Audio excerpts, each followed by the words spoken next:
Imagine being stuck in a spaceship with an alien octopus. This is where our story begins. Outer space. 6 astronauts are living aboard the International Space Station, ISS, tasked with a monumental mission, finding life on Mars. To achieve this, they sent a capsule named Pilgrim 7 to retrieve Martian soil. However, as the capsule returns with its precious cargo, an asteroid damages it, knocking it off course and out of their control. The astronauts are left with no choice but to capture it manually. Rory, one of the crew, bravely ventures outside the spacecraft to catch the capsule. His success is met with elation. After 8 grueling months, they finally have Martian soil. Hugh, the team's scientist, examines the soil and discovers something extraordinary: a single cell. Driven by curiosity, Hugh instructs Sho, another astronaut, to experiment with its environment.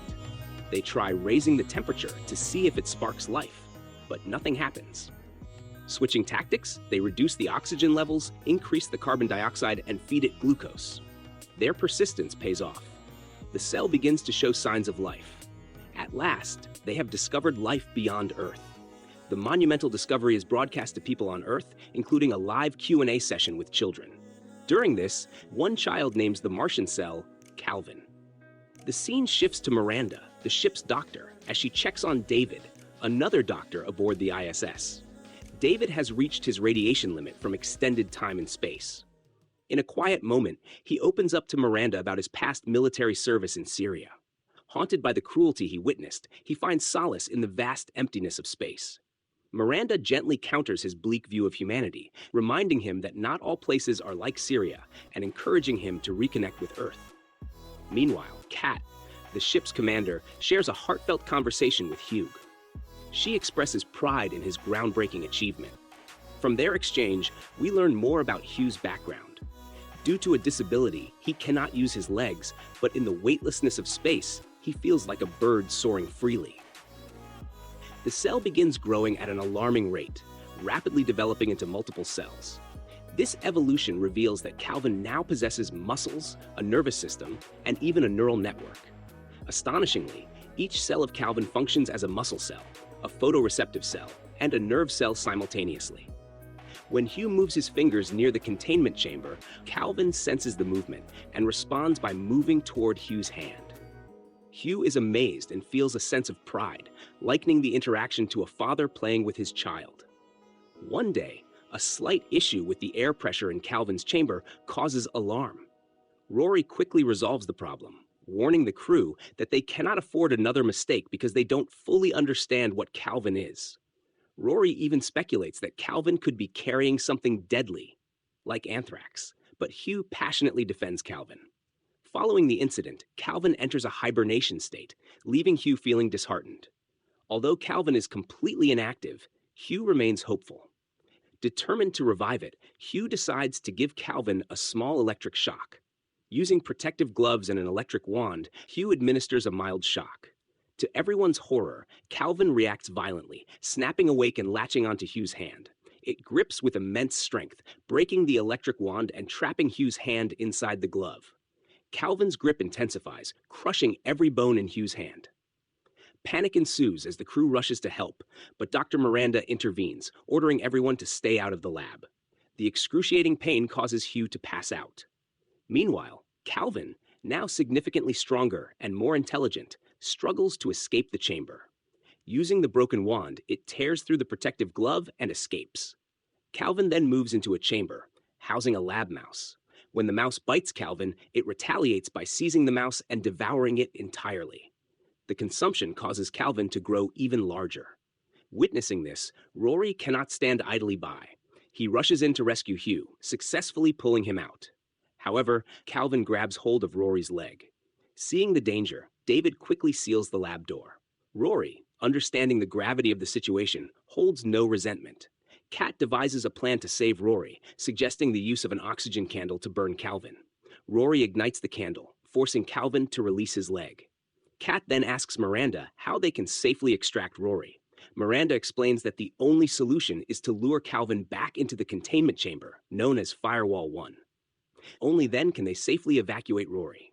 Rory says, "Fudge that idea," and asks Kat for permission to finish Calvin off. Kat agrees, and Rory grabs the incinerator. He tries to burn Calvin, but it does absolutely no damage. Just as he runs out of fuel, Calvin suddenly appears from behind and forces its way inside Rory's mouth.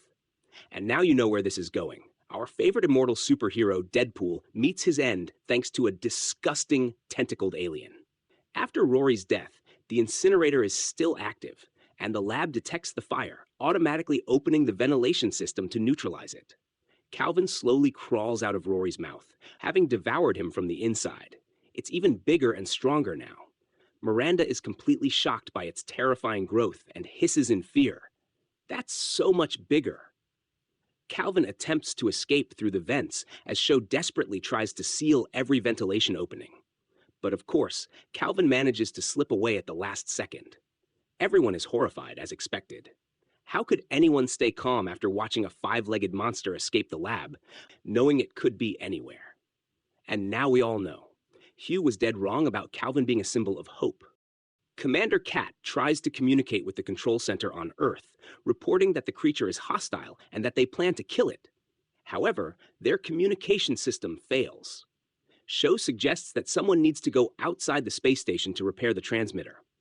After Rory, Cat is the best-suited candidate for the spacewalk and repair process.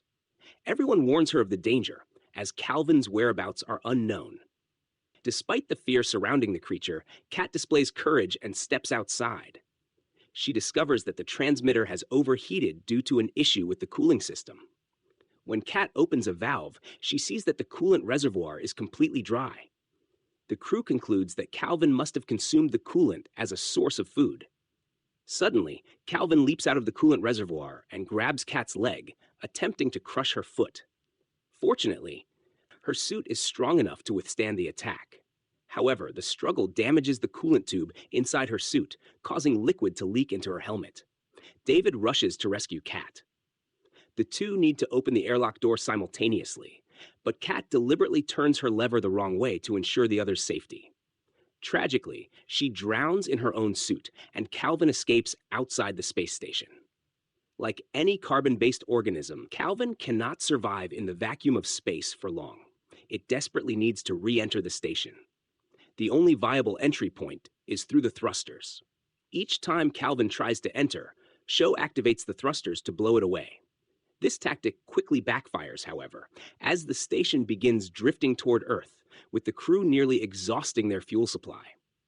Realizing the catastrophic risk of letting Calvin loose on Earth, they make the difficult decision to use the last of their fuel to redirect the ISS back on course, even if it means allowing Calvin back inside. Hugh suggests that if they cut the life support system, Calvin will automatically go into hibernation mode. The crew decides to seal themselves in the control station and deprive the rest of the station of oxygen. According to the plan, they seal themselves in and wait for the oxygen to vent out. During the conversation, Hugh mentions that Calvin doesn't hate them. It simply needs to kill them to survive. Suddenly, Hugh collapses, and Miranda quickly checks on him. He complains of sharp pain and, just before passing out, apologizes to the group. His heart stops, and they rush to use a defibrillator to restart it. While tending to him, Miranda notices something on Hugh's leg. She lifts his pants and sees Calvin feeding on his leg. Apparently, Hugh realized much earlier that Calvin had attacked him, but chose to stay silent. Which, let's be honest, is beyond frustrating. Why would he care so much about an alien that he let it eat his leg and essentially sacrifice himself in the process? Miranda uses the defibrillator on Calvin, and it finally lets go of Hugh's leg. Now Calvin is growling in rage, looking even more grotesque than before. The crew flees to another chamber while Calvin chases after them, intent on making them its next meal. Miranda and David manage to escape, but Sho gets left behind. Sho barely makes it to safety by hiding in a sleeping pod. Calvin stares at him and tries to break into the pod using its tentacles, but fails. Classic skill issue, honestly. Sho frantically tries to communicate with the others, but can't get through. For whatever reason, Calvin decides to leave Sho alone for now. Meanwhile, Miranda and David return to the chamber where Hugh's body lies. They're devastated by his death. While checking the system, they discover a crucial breakthrough. Calvin has eaten Hugh's tracker. This means they can now track Calvin's movements. They come up with a plan. Calvin follows Hugh's blood trail and starts feeding on him, unaware that Hugh is being used as bait. Once Calvin is inside the section, they lock the doors and cut off the oxygen supply. All they have to do now is wait for Calvin to pass out. The plan seems to work, or so they think. Suddenly, they spot a spacecraft heading toward them. Before Kat's communication was cut off, she managed to slip out a brief message warning Earth that Calvin was hostile.